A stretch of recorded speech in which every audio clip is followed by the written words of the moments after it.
Capricorn, welcome to your career and money reading for December. And this is a collective reading and a general reading, so it's not going to resonate with everyone. Also, we have an extra week in the month of November, so to try to keep myself on my scheduled releases, I'm going to find something fun for us to do next week. So if you have any ideas as far as fun, different readings, just throw them down in the comments. Don't be upset if I don't choose yours, though. Okay, God, guides, angels, archangels, Holy Spirit, we thank you for tarot as a tool. We thank you that you allow us the opportunity to see what potential energies we could be navigating in all areas of our life, and particularly this month for December, the area of career and money. Show us clearly what are these energies for Capricorn. We thank you for love, light, and prosperity, and we thank you for clear and concise messages. And we thank you for clarification, confirmation, and validation. So what three energies will Capricorn potentially be navigating throughout the month of December as it relates to money and career? Okay, we're starting out with partnerships and alliances, patience and planning, and destiny. Okay. So we're going to get the clarifiers out here on the board. We're going to do that with the Rider-Waite deck. God, guides, angels, archangels, Holy Spirit, thank you for showing us these energies that Capricorn will potentially navigate as it relates to career and money. Please clarify for us why these energies, or what are they out here for? Why are you showing these energies? We thank you for clear and concise messages. We thank you for love, light, and prosperity. And we thank you for clarification, confirmation, and validation. Clarify for us what these energies are, please, and how it relates to career and money for Capricorn. Okay, guys. So clarifying partnerships and alliances, we have the King of Swords and the Five of Wands. Clarifying patience and planning, we have Temperance, and we have the Ace of Cups. And clarifying destiny, we have the Six of Pentacles and the Queen of Wands. Okay, so before we dig into this message, we're going to get your oracle message from The Enchanted Map by Colette Baron Reed. God, guides, angels, archangels, Holy Spirit, thank you for showing us the energies that Capricorn will be navigating through the month of December as it relates to career and money.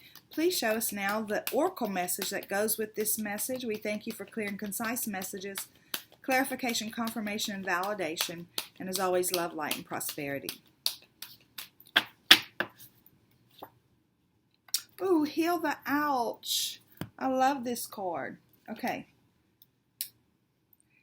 So, Capricorn, it's a 3 and an 8, right? 3 is, for me, working like with the Ascended Masters. 8 is synonymous with success. It's also the infinity symbol, but it's the number 38, heal the ouch. So I don't know if you have a healing practice, if you're wanting to start a healing practice, if you heal with your words through song or poetry or speech. I'm looking for the book. It's right here.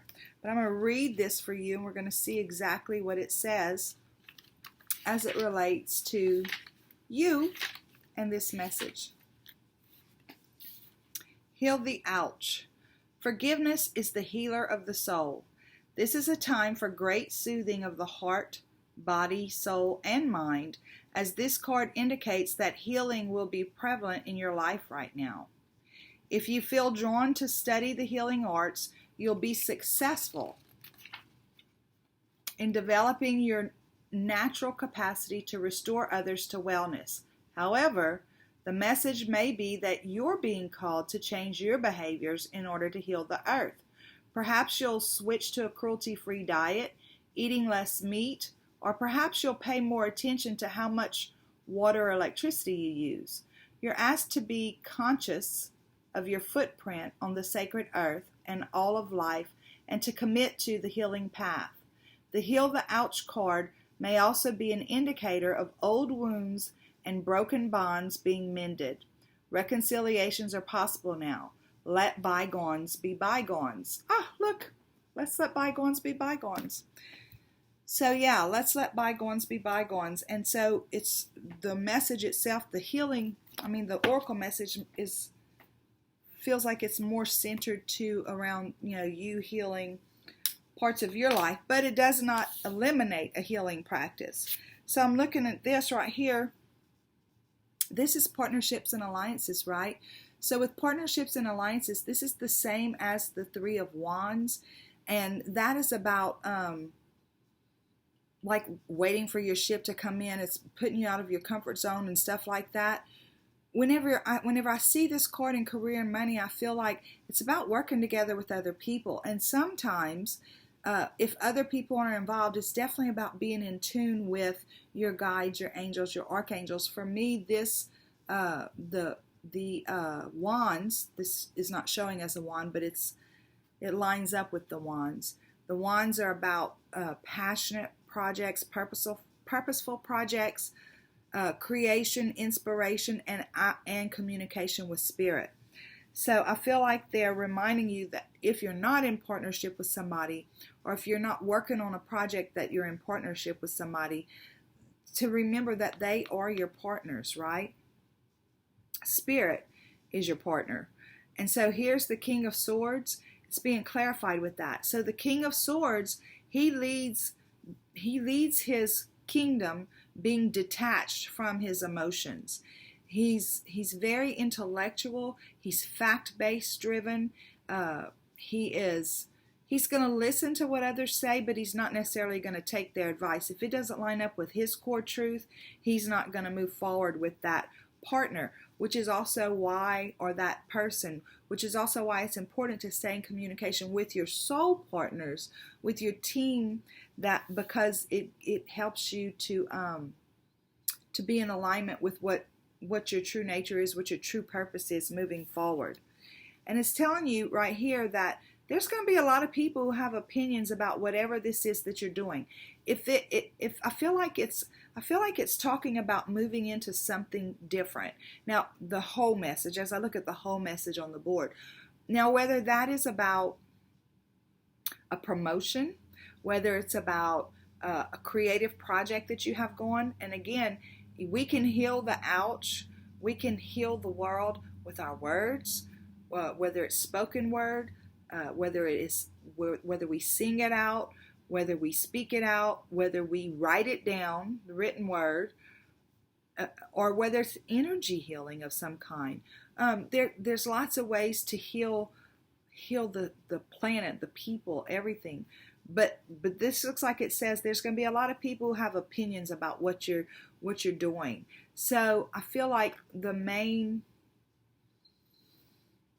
advice here is to stay with your core truth, stay with what you know is true, stay in connection with your guides, because they're the ones who know your soul. They're the ones who know your future. These other guys who think they know everything about what we're supposed to do in our life might not know squat. You've got patience and planning, which is the same as the Seven of Pentacles. This is about divine timing, right? So what it's telling me is that, these things, especially with this picture, it shows you the beginning of some great construct, right? They've got the columns there. And then there's this light shining in, right? So it's like they're being guided and they're being patient. It's just the very first part of whatever this construct is that they're building. And in the traditional tarot, it's the lady or the guy at the bush with the pentacles growing. And it reminds us that yes, we are guided. Yes, spirit is on our side, but we have a part to do too, right? We have to do our part. We have to plan it, and we have to take the steps that are necessary for us to take. But outside of that, and that's where sometimes we have to find that fine line, outside of what we need to do, we shouldn't go above and beyond that. This is temperance. So the temperance card is about transmuting energy. in society today, they tell us, we have to work 70, 80 hours a week or whatever to pull a decent paycheck. It's all about get out there, be willing to work your tail off, blah, blah, blah, all that stuff. But the truth is that is not the truth as far as I'm concerned, as far as what I've actually experienced in my life. That's definitely not the truth. This patience and planning, again, it's about divine timing. It's about we do what we're supposed to do, and then we have to rely on the universe to do its part. You plant a seed. You don't go dig it up every day. You don't stand around the seed for 24/7 or even 10 or 17 hours a day, digging it up, reburying it, digging it up, reburying it, putting more water on it. Sometimes our tasks can overpower us. So we have to transmute the energy of our programming where we think we have to be doing something. If we're not physically doing a task right now, then we're not working, and that's not true. So what we have to do is transmute that energy and remind ourselves that we're a small part of a bigger scheme going on here. We're just a very small part of it. We do our little bit, and then we rely on the universe to do its bit all the way around us, right? And this is a time for you to, in this time of patience and planning, is to remember to take time out for yourself. This is the universe offering you emotional fulfillment, unconditional love for yourself. It's offering you a life of this sort as you move forward. So again, I'm going to go back to, and I don't know why I keep doing this or why they keep bringing me back to this, but it's not about working 70 or 80 hours a week. It's really not. And because when we do that, right, when we do that, we don't have time to fill our cup. We're on autopilot all the time when we're working 70 or 80 hours a week. So, and if we don't fill our cup, then we can't think clearly. We can't work at our optimized potential. We can't do any of that stuff because we're so busy completing tasks, and most of those tasks aren't even ours to complete. But we're so busy completing tasks that we just can't get around to nurturing ourselves. So there's some energy to be transmuted here as you move through the month of December, to kind of maybe take a step back, be a little more patient in your physical output. This is saying destiny, right? Whatever this project is that you're working on. This card's coming up because it's the same as the Wheel of Fortune. It's telling you this is your time. This is the perfect timing for whatever this project is that you're working on. Whenever this card comes up, it means you're on the top side of the wheel. Here's the deal. This energy that's asking to be transmuted, see how she's being guided, the light shining down in on her, and it's all right here in her creative chakra center too, right? This light. So this project, whatever it is very creative, and whenever we start to feel like we're not doing enough, or what's the next thing for us to do, or how do I do this, or how do I do that, the good thing to do is transmute that energy, go into your creative space, get quiet, and ask, what is the next right step? And don't be surprised if your guides say, the next right step is take a nap.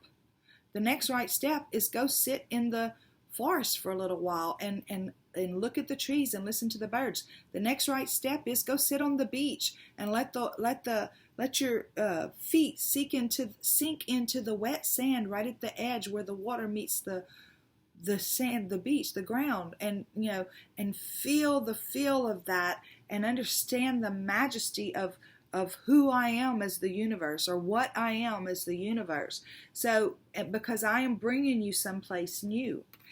Look, and I'm bringing you here to a place where you're going to be able to have so much of this emotional fulfillment and this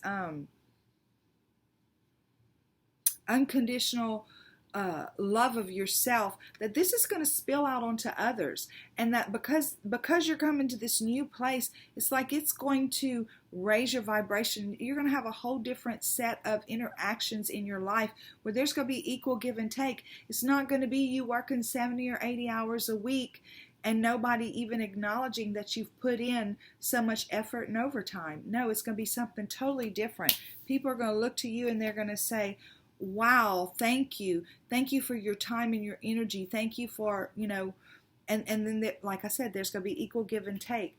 And whatever this is for you, Capricorn, this is the Queen of Wands, right? Again, there's that spiritual connection. There's that purpose. There's that passion. There's that creativity. All that stuff walks into your being or becomes a part of you as you move into this new part of your life. And again, it can be something like a promotion. It can be a lateral move from one job to the other. It could be furthering your education. It can be changing companies. It could be starting your own kind of practice.